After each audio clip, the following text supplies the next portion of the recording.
नमस्कार श्रोताओं, आकाशवाणी जयपुर के क्षेत्रीय समाचार एकांश की ओर से प्रस्तुत है साप्ताहिक कार्यक्रम समाचार तरंग।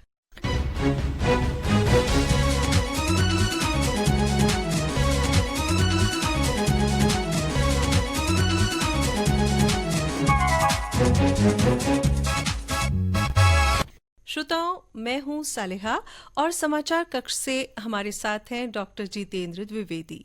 आज हम बात करने जा रहे हैं एक ऐसी शक्ति की, भावना की, जो आपस में लोगों को जोड़ती ही नहीं है बल्कि एक साथ काम करने के लिए भी प्रेरित करती है। वो है सहकारिता। सहकारिता एक ऐसा आंदोलन है, ऐसा संगठन है जिसमें लोग स्वेच्छा से जुड़ते हैं और एक साथ मिलकर काम करते हैं। सहकारिता का मूल मंत्र क्या है, राजस्थान में इसकी वर्तमान स्थिति क्या है, क्या नई पहल की जा रही है और राजस्थान की क्या उपलब्धियां हैं, इसी विषय पर बातचीत के लिए आज हमारे साथ स्टूडियो में है प्रमुख शासन सचिव सहकारिता और रजिस्ट्रार सहकारिता श्रीमती मंजू राजपाल जी। मैडम, आपका आकाशवाणी स्टूडियो में बहुत बहुत स्वागत। बातचीत का सिलसिला हम ये जानकर करना चाहेंगे कि राजस्थान में सहकारिता की वर्तमान स्थिति क्या है, क्या नई पहल और नवाचार किए जा रहे हैं, और इसके साथ ही हम ये भी जानना चाहेंगे कि विभाग की क्या प्रमुख उपलब्धियां हैं। मुझे लगता है आपने एक साथ एक सवाल में बहुत सारे सवाल पेरों के सामने रखे हैं, तो मैं एक एक करके जवाब देने का प्रयास करती हूँ। ये वर्ष अंतर्राष्ट्रीय सहकारिता वर्ष है और इसकी मेजबानी का जो फख्र है वो हमारे भारत को मिला है। ये अपने आप में एक बहुत खुशी की बात है और ये सेलिब्रेशंस हमारे पिछले वर्ष से शुरू हुए दिसंबर से, और अब ये पूरे वर्ष भर हम उसको एक तरह से सेलिब्रेट कर रहे हैं कि सहकारिता में जो सहकारिता मंत्रालय की स्थापना हुई 2021 में, उसके बनने के बाद से किस तरह की पहल भारत सरकार के नेतृत्व में, उनके मंत्रालय के डायरेक्शन पर राज्य सरकार ने किस तरह से काम करना प्रारंभ किया। और क्योंकि 2021 से हम काम कर रहे हैं तो 2025 तक आते आते हमने कुछ माइलस्टोन्स अचीव किए हैं, कुछ की और तेज गति से बढ़ रहे हैं, और कुछ जगह पे हमें ऐसा लगता है कि हमें और मेहनत करने की ज़रूरत है। तो ख़ास तौर पे जो हमारी मंत्रालय की तरफ से इसमें 61 पहल हैं। अभी पिछले सप्ताह ही 30 जून को माननीय मंत्री महोदय अमित शाह जी के नेतृत्व में एक आयोजन किया गया दिल्ली में, जिसमें सभी स्टेट और यूटी के मंत्रीगण और सेक्रेटरीगण जी सभी को बुलाया गया, और जो अभी तक की उपलब्धियां हैं उस पर भी चर्चा हुई, और जो आगे का रोड मैप है उस पर भी विस्तार से बातचीत हुई, और स्टेट्स की तरफ से किस तरह के सजेशंस हैं वो भी उन्होंने लिए हैं ताकि आने वाले समय में उनको एड्रेस किया जा सके। तो खास तौर पर सहकारिता, जिसका मूल मंत्र ये है कि हम एक सबके लिए है और सब एक के लिए हैं, तो हम एक दूसरे के सहयोग से कैसे आगे बढ़ें, उसमें जो हमारी सबसे प्राथमिक लेवल पर प्राथमिक सहकारी समिति है, उनकी सदस्यता कैसे बढ़े, उनके जो काम करने के तौर तरीके हैं उससे उनका अपना पैक्स का इनकम लेवल कैसे इम्प्रूव हो, ताकि वो और सुदृढ़ तरीके से और अच्छे तरीके से अपनी सेवाएं फील्ड में दे सकें, अपने किसान साथियों को दे सकें। तो ये जो मंत्रालय की पहल पैक्स को लेकर है, जो स्टेट लेवल के ऑर्गेनाइजेशंस हैं उनके जो वेरियस स्ट्रीम्स हैं सहकारिता के, जैसे कॉन्फेड है, राजफेड है, हमारा अपना पैक्स बैंक है, हम बैंकिंग का काम करते हैं, हम प्रोक्योरमेंट का काम करते हैं, हम जो अपने उपभोक्ता भंडार हैं उनके माध्यम से मैं ये कहूँगी कि राजस्थान का हर छठा व्यक्ति हमारे नेटवर्क पर है। हमारी जो मेंबरशिप है वो 1,10,00,000 है। तो ये अपने आप में एक बहुत बड़ा मूवमेंट है, बहुत बहुत बड़ी क्रांति है, और काफ़ी हद तक जो हमारा शहरी परिवेश है वो इससे जुड़ा हुआ है। मैडम, आपने नंबर बताया, एक बड़ी संख्या में 1 करोड़ से ज़्यादा लोग जुड़े हुए हैं। महिलाएं और जो युवा हैं उनको इस सहकारिता के मॉडल से जोड़ने के लिए क्या प्रयास किए जा रहे हैं? हमारे उसमें मेंबर बनने के लिए सदस्य की आयु 18 वर्ष मिनिमम है, और उसके बाद कोई भी सदस्य हो सकता है। तो आपको जानकर खुशी होगी कि जो 80 लाख किसान हमारे साथ जुड़े हुए हैं उनमें बहुत हमारे साथी ऐसे भी हैं जो 80 वर्ष से अधिक के हैं, और जो हमारी महिला समितियां हैं उनके गठन के लिए एक खास प्रयास जो राजस्थान सरकार कर रही है। तो महिला समिति में जो 300 मेंबर गठित होते हैं और उसकी जो सदस्यता के लिए जो उनको धनराशि एकत्र करना होता है, वो 3 लाख का जो अमाउंट है, वो बजट अनाउंसमेंट है राजस्थान सरकार का। वो अमाउंट वो उनको इकट्ठा नहीं करना होता, वो राज्य सरकार उनको देती है। तो ये अपने आप में उनको प्रोत्साहित करने के लिए एक बहुत बड़ी मुहिम है। और मुझे लगता है कि मैं आरडी में थी, मैं स्वयं सहायता समूह के एसएमडी के उसमें राजीविका पे मैंने काम किया और मेरा बहुत अधिक जुड़ाव हमारी स्वयं सहायता समूह की बहनों से रहा। तो यहाँ आने के साथ ही हमने जो उनका अपना बैंक बना था राजस्थान महिला निधि, उसको हमने अपेक्स बैंक की मेंबरशिप देके एक तरह से अब हम हैंड इन हैंड काम कर रहे हैं। हमारे पास बहुत बड़ा नेटवर्क हमारे अपने बैंकिंग का है, जिससे हम एसटी लोन देते हैं, शॉर्ट टर्म लोन देते हैं, और साथ ही साथ हम मध्यकालीन और दीर्घकालीन ऋण भी देते हैं, और हम एसएचजी की क्रेडिट लिंकेज का काम भी करते हैं। मैम, आपने वित्तीय लेन देन की भी बात की, लेकिन गाये बगाए कई बार वित्तीय लेन देन में कई तरह की गड़बड़ियां भी सामने आती हैं। तो आपको फील्ड में काम करने पे अमूमन किन तरह की चुनौतियों का सामना करना पड़ता है? देखिए, मैं कहूँगी कि जैसे स्वयं सहायता समूह का कार्यकरण था, वैसे ही सहकारिता का जो कार्यकरण है वो सरकारी तौर पर किया गया कार्यकरण नहीं है, बल्कि सामूहिक तौर पर जो समितियां हमारे साथ हैं, चाहे वो क्रेडिट सोसाइटीज़ हैं, चाहे वो हाउसिंग सोसाइटीज़ हैं, चाहे वो हमारी प्राथमिक सहकारी समितियां हैं, चाहे वो दुग्ध सहकारी समितियां हैं, बेसिकली एक उद्देश्य को लेकर 5 या उससे अधिक लोग जब मिलकर एक समिति का गठन करते हैं, तो उस समिति के गठन की जो जिम्मेदारी है वो समिति लेती है। वही उसकी शेयर कैपिटल रेज करते हैं, वही उसके कार्यकरण को देखते हैं। तो ज़्यादातर केसेस में जो समितियां हैं उनका कार्यकरण पारदर्शी कैसे रहे, ये हमारा प्रयास होना चाहिए। जो उनसे जुड़े हुए सदस्य हैं उनमें से कुछ प्रभावशाली सदस्य उस पर अपनी प्रभुता स्थापित करके उसका सारा बेनिफिट अपने उसमें लेके जाएं, ये ना हो, ये देखना हम लोगों की जिम्मेदारी है।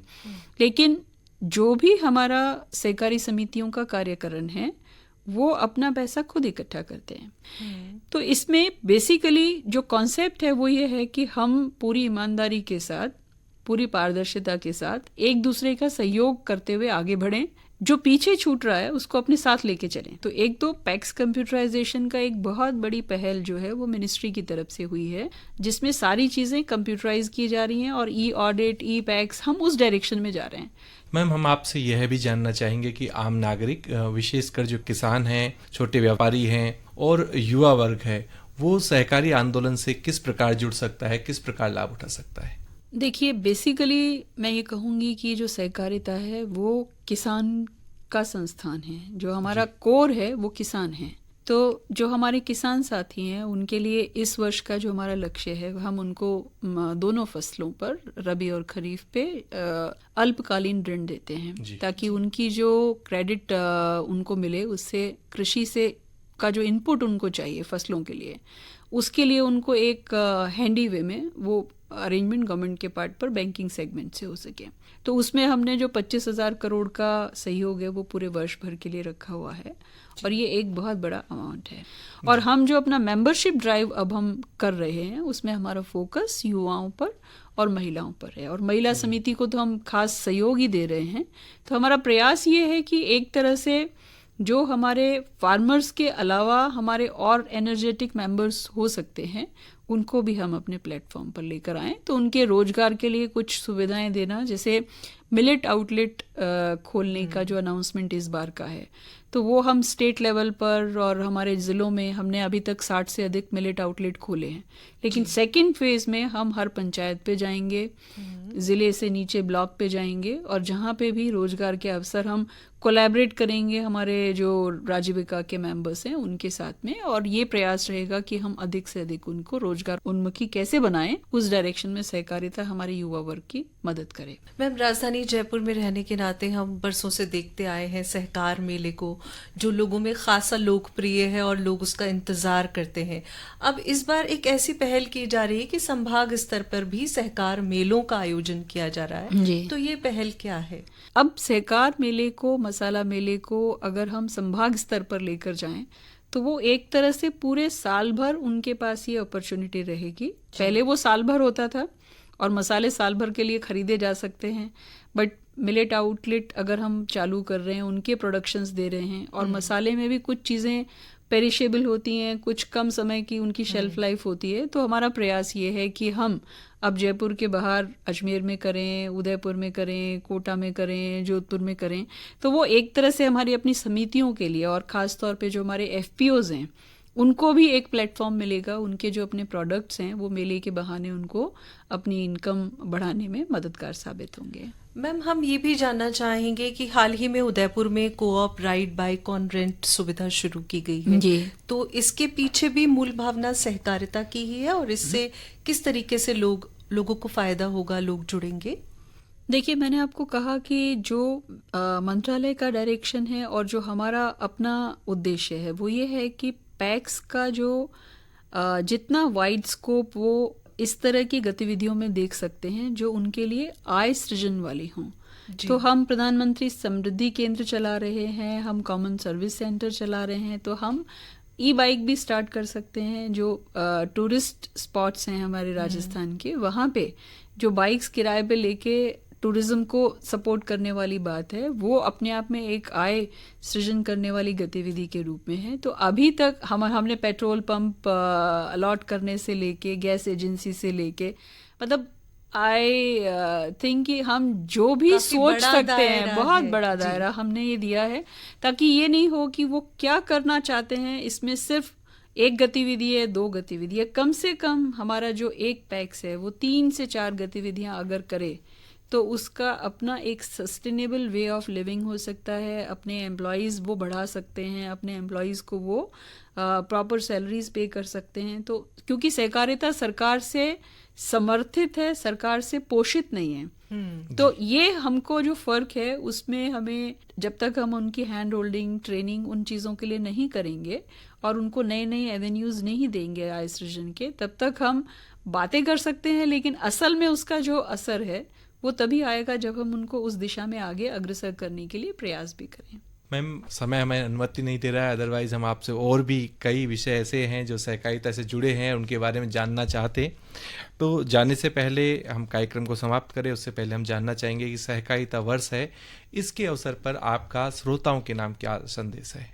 मैं तो ये कहूँगी कि सहकारिता सिर्फ सहकारी विभाग, सहकारी संस्थाओं तक सीमित नहीं है। सहकारिता हमारे जीवन का मूल आधार है, और हम सबको, जो हमारे श्रोता हैं, वो चाहे अपने परिवार के सदस्य होने के नाते, चाहे अपने वर्क प्लेस पर उसका सदस्य होने के नाते, या फिर समाज का सदस्य होने के नाते, समिति का स्तर छोटे से बड़ा कुछ भी हो सकता है, लेकिन हम कहीं ना कहीं सहकारिता को समर्थित करने में, संवर्धित करने में अपना योगदान दे सकते हैं। और सहकारिता एक बेहतर दुनिया का निर्माण तभी कर सकती है जब हम ये सोचें कि हमें सहकारिता के सिद्धांतों को लेकर क्या करना चाहिए, कैसे करना चाहिए और किस हद तक करना चाहिए। बहुत बहुत आभार और धन्यवाद मैम, हमारे श्रोताओं के साथ ही सार्थक जानकारी साझा करने के लिए और आकाशवाणी स्टूडियो में पधार कर समय निकालकर इस कार्यक्रम में अपनी बात साझा करने के लिए। श्रोताओं, अगर हम अकेले चलते हैं तो हम तेज चल सकते हैं, लेकिन अगर हम मिलकर चलते हैं, साथ चलते हैं, तो हम दूर तक जा सकते हैं। इसी भावना के साथ आइए हम सब मिलकर सहभागी बनकर, स्वावलंबी बनकर समावेशी भारत का निर्माण करें। एक बार फिर मंजू राजपाल मैम का बहुत बहुत आभार। श्रोताओं, फिर मिलेंगे अगले हफ्ते आपसे एक नए विषय के साथ। उससे पहले आपको बता दें, संयोजन डॉक्टर जितेंद्र द्विवेदी और प्रस्तुतकर्ता रामनाथ मीना।